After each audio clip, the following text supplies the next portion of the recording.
Hi guys, Dean here from LEGO Star Trek Designs with another one of my custom models. This is the USS Dauntless. Now we all know that's not an actual Federation starship, or it wasn't at the time it was seen in Voyager.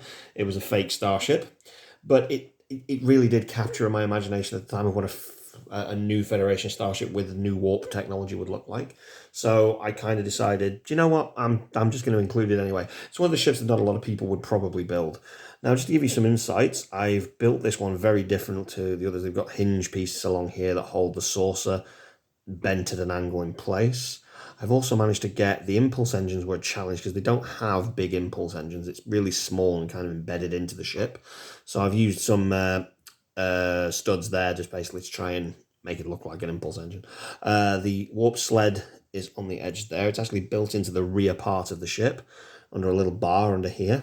It's a little tiny little one stud that basically sticks it all together, but it holds it really well, surprisingly.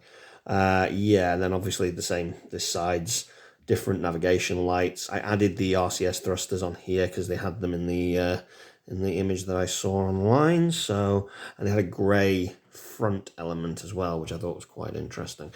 Now, the key part of this ship is clearly its bottom. Its deflector made it really stand out. So it took a bit of effort and a bit of time, but I worked really hard to try and get the blue strip deflection system. And I'll go a bit closer so you can see. Yeah, I got the blue strip deflection system from the Quantum Slipstream drive. Really built, I mean, I don't mind lifting the model up a little bit just so you can see that profile too. Actually works really well with that one. And they have like a navigation light at the bottom on the front of it, which obviously guides the starship through Slipstream. It's one of those models that you either love or hate the concept. I was a big fan. It was one of those things that really stood out to me. So I decided to have a go. I don't think it's come out too bad.